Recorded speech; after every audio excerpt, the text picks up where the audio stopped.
दोस्तों साल 1976 में एक सोवियत एस्ट्रोनॉमिकल ऑथर ज़ेकरिया सिटचिन ने अपनी पहली बुक द 12th प्लैनेट में बड़ी ही सनसनीखेज बातें लिखी थी।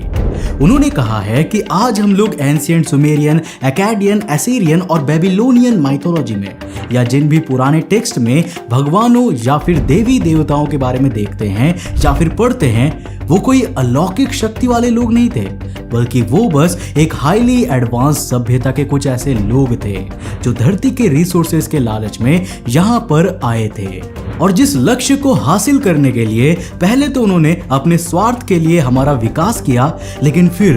हमें गुलामों की तरह ट्रीट करने लगे या फिर इनडायरेक्टली हमारे जरिए अपना काम निकलवाने लगे। ज़ेकरिया सिटचिन ने आज से लाखों साल पुराने स्क्रिप्चर्स को एनालाइज करने के बाद ये निष्कर्ष निकाला था कि कुछ पौराणिक संस्कृतियों में सुमेरियंस जैसी सभ्यता के लोग अपने देवताओं को अनुनाकी के नाम से पुकारा करते थे,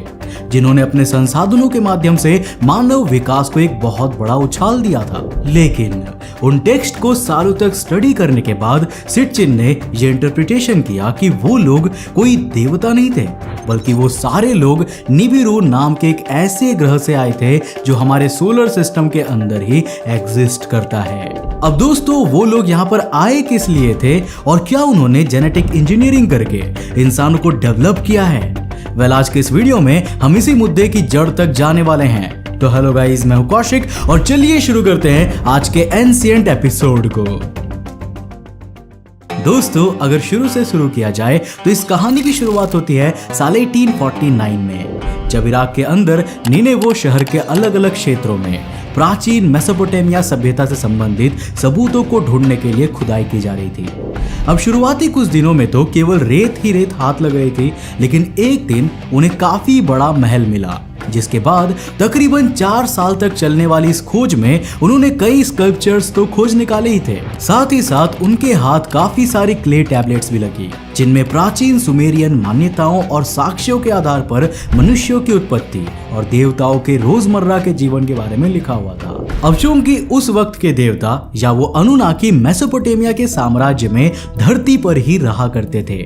कुल मिलाकर अकेले ईरान में खोजे गए 20 से 30 हजार टैबलेट्स में कई हैरतअंगेज बातें लिखी हुई थी, जिनमें से 7 टैबलेट्स में एनुमा एलिश नाम के बेबीलोनियन कथा का एक ऐसा विस्तृत रूप था जो मनुष्य के जन्म को बयान कर रही थी। अब वैसे तो इस कहानी में अलग अलग धर्मों के अनुसार मार्डुक की जब किसी लड़ाई के वक्त एक देवता का खून नीचे जमीन में गिर गया था, तो उस खून की बूंद के मिट्टी में मिल जाने से इंसानों की संरक्षणा हुई थी। लेकिन सिटचिन ने बताया कि हमारे पूर्वजों ने अज्ञानता के साए में असली कहानी को अपनी समझ के हिसाब से दुनिया के लिए लिख दिया, ताकि उसे सब कोई समझ सके। लेकिन उन कथाओं के बजाय क्यूनिफॉर्म्स में चीजें हकीकत से जुड़ी हुई लगती है, क्योंकि उसमें बिना चीजों को छोटा करे एज इट इज इंटेलिजेंस के साथ लिखा गया है, और जिसे जब हम लोग आज के साइंस के नजरिए में पढ़ते हैं तो हमारे पैरों तले जमीन खिसक जाती है।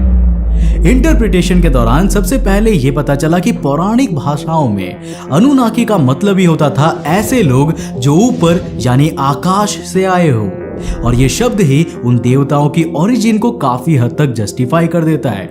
सिटचिन ने आगे जाकर अपनी स्टडी के बारे में यह भी बताया कि आज हम लोग जिन अनुनाकियों को देवता की तरह ट्रीट किया करते हैं, प्राचीन सुमेरिया में एक घुट की उसको लेकर एक अलग ही राय थी, जो हकीकत भी हो सकती है। अब उनका ऐसा मानना था कि अनुनाकी की सबसे पहली पीढ़ी जो धरती पर आई थी, उनके आने के पीछे की वजह ही ये थी कि उनका होम प्लैनेट एक तरह की क्लाइमेट कैटास्ट्रॉफी से जूझ रहा था, और उसको सॉल्व करने के लिए वो एक खास धातु की खोज में हमारे ग्रह पर आए थे। अब पहले तो सिटचिन को भी ये नहीं पता चला कि आखिर यहाँ किस धातु की बात हो रही है, लेकिन जब पीले और बेशकीमती जैसे शब्द उस धातु के लिए कुछ तस्वीरों के साथ इस्तेमाल किए गए, तो वो और उनकी पूरी टीम समझ गई कि यहाँ पर सोने की ही बात हो रही है। अब सोने यानी कि गोल्ड के बारे में तो आपने काफी बार सुना होगा, और हमारे देवताओं और प्राचीन कहानियों में सोने के महत्व को आप जानते ही होंगे। और केवल हमारी नहीं, बल्कि वर्ल्ड के काफी सारे अलग अलग जगहों के देवता भी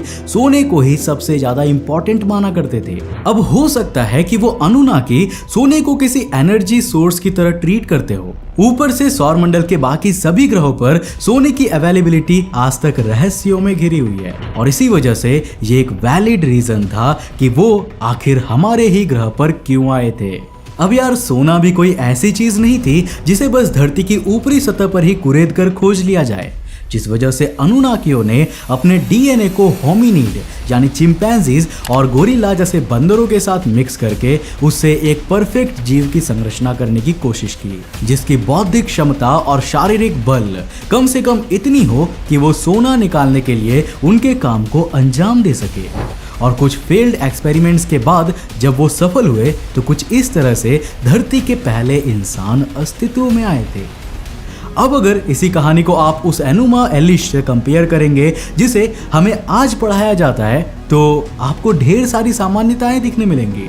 जिससे कहीं ना कहीं इस चीज का एहसास होता है कि हमारे पूर्वज जेनेटिक इंजीनियरिंग जैसे कॉन्सेप्ट को ना समझ पाने की वजह से कहानियों को आसान और खुशनुमा बना दिया करते थे। अब साइंटिस्ट ने सबसे पुराने अवशेषों के आधार पर और क्ले टैबलेट्स पर लिखी जानकारियों के हिसाब से यह अंदाजा लगाया कि विश्व के सबसे पहले अनुनाकी आज से करीब 4.5 लाख साल पहले आए थे और शॉकिंगली होमो सेपियंस और निएंडरथाल्स जैसी समझदार इंसानी प्रजातियां भी उसी दौरान एग्जिस्टेंस में आई थी। और यहीं से स्टार्ट होता है द अनुनाकी कनेक्शन। अब अगर आप प्राचीन बेबीलोन के आर्किटेक्चर को देखेंगे तो आपको ये समझ में आएगा, क्योंकि आर्ट में हमेशा उनके देवताओं को किसी सम्राट की तरह दिखाया जाता है और कई बार उनके आसपास मौजूद प्रजा या इंसान मजदूर की तरह काम करते हुए भी दिखते थे, जो एक साफ इंडिकेशन है कि उन्होंने इंसानों के लिए बहुत ज्यादा परोपकार नहीं किए थे, बल्कि उनके हर एक काम के पीछे उनका कोई अपना स्वार्थ भी सम्मिलित था, जिससे उन्होंने इंसानों को और समझदार बनाया ताकि वो हमारे ही रिसोर्सेज को बिना मेहनत करे हमारे ही द्वारा यूज कर सके। दोस्तों अभी रिसेंटली जब ईरान की खुदाई की गई थी तो उसमें भी एक बहुत मशहूर 140 किंग्स टैबलेट मिला था, जो प्राचीन बेबीलोन भाषा में लिखा गया था। अब जाहिर सी बात है कि उसमें ऐसे 140 अनुनाकी राजाओं का जिक्र किया गया था जिन्होंने उस साम्राज्य या यूं कहे कि उस वक्त की धरती की प्रजा पर राज किया करते थे। लेकिन तकरीबन 2100 ईसा पूर्व में लिखे गए उस टैबलेट में हैरान करने वाली बात यह थी कि उसमें जिन 140 राजाओं का जिक्र था, उन 140 राजाओं ने तकरीबन 4,20,000 सालों तक हम पर हुकूमत की थी। यहां तक कि एक राजा तो ऐसे भी थे जिनकी मौत के वक्त उनकी उम्र तकरीबन 36,000 साल के आसपास की थी। अब इतना तो ऑब्वियस है कि इतना लंबा जीने वाले लोग आखिर इंसान कैसे ही हो सकते हैं, जो एक और फैक्टर है कि आखिर क्यों अनुनाकी अंतरिक्ष के दूसरे कोने से आए हुए लोग थे।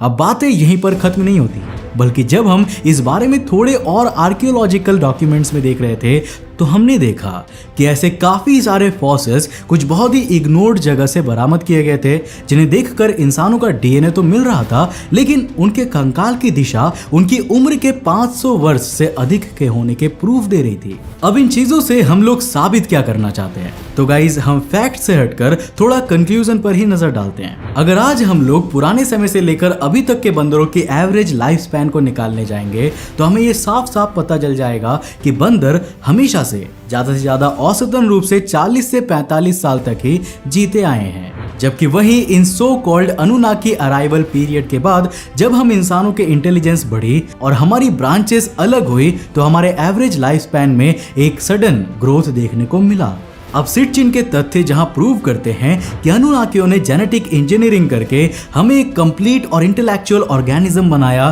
तो वहीं कुछ माइथोलॉजिकल कहानी और क्ले टैबलेट्स में लिखित तथ्यों के अलावा कुछ फॉसिल्स के डीएनए ये भी प्रूव कर रहे थे कि हमारे पूर्वज के डीएनए में किसी और स्पीसीज का भी डीएनए इवॉल्व था, जो हमें लेकर आता है हमारे दूसरे पार्ट पर। अब अगर आप ग्रीक या नॉर्स माइथोलॉजी जैसे कुछ माइथोलॉजीज में झांक कर देखेंगे तो उसमें आपको ये पता चलेगा कि हमारी धरती पर आए देवताओं ने यहाँ के मनुष्यों या प्रिसाइसली कहे तो धरती की औरतों के साथ भी शारीरिक संबंध बनाए थे। जिनसे उनकी संतानें पैदा हुई थी। और उनकी कहानियों में आपको ये भी पता चलेगा कि ईश्वर और मनुष्य की संतानों में न सिर्फ मानव विकास के लिए एक नए मील के पत्थर को स्थापित किया था, बल्कि उनका लाइफ स्पैन भी एक नॉर्मल ह्यूमन से बहुत ज्यादा बढ़ गया था। अब अगर इस पूरे वीडियो को हम लोग सबूतों से हटाकर पूरी क्रोनोलॉजी के साथ शॉर्ट में बताएं तो ये कहानी कुछ इस तरह से उभर कर आएगी। आज से तकरीबन 4.5 लाख साल पहले जब हमारे सौरमंडल में ही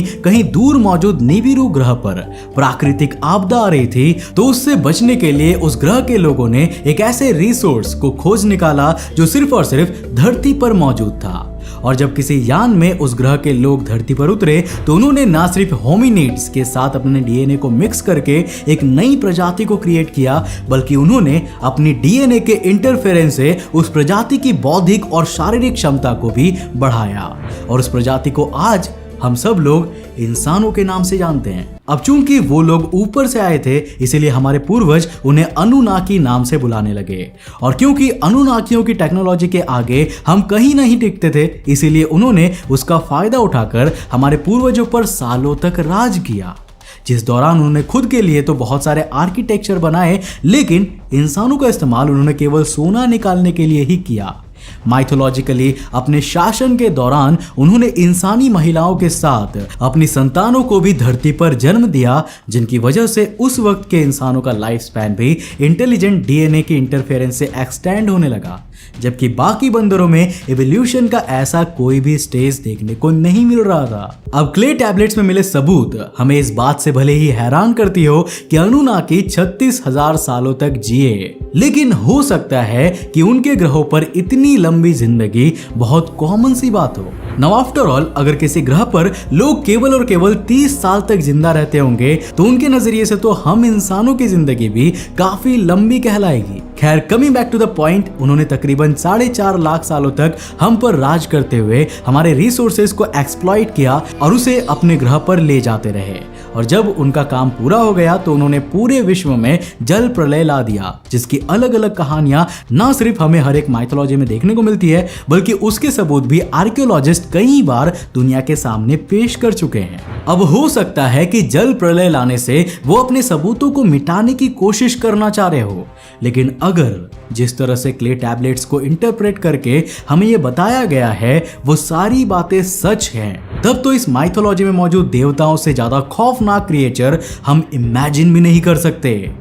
हालांकि जाते जाते मैं बस यही कहना चाहूंगा कि हम इस वीडियो के माध्यम से किसी की भी भावनाओं को ठेस नहीं पहुंचाना चाहते, बल्कि इस वीडियो का मकसद तो केवल उस जानकारी को आप तक पहुंचाना है जिसके बारे में लोग उतना बात नहीं करते हैं। वैसे अगर आपको ये इस कहानी का अंत लग रहा है तो इस धोखे में बिल्कुल मत रहिएगा, क्योंकि अभी तो ऐसी बहुत सी मिस्ट्रीज है जिनको एक्सप्लोर करना बाकी है। और अगर आप भी इस वीडियो का पार्ट 2 देखना चाहते हो तो यार नीचे कॉमेंट करके जरूर बताना, और साथ ही साथ वीडियो में मुझे लाइक्स भी चाहिए। अब अगर आपने लाइक किया और कमेंट किया तो मैं डेफिनेटली इसका सेकंड पार्ट लेकर आऊंगा। तो दोस्तों, आज के लिए इतना ही। अगर आप नए उस चैनल पे और ऐसे इंटरेस्टिंग वीडियोस को देखना चाहते हो तो इस चैनल को सब्सक्राइब करने के साथ साथ नोटिफिकेशन बेल को ऑन कर देना, ताकि आप देख सको हमारे वीडियो सबसे पहले। तब तक के लिए बाय, जय हिंद।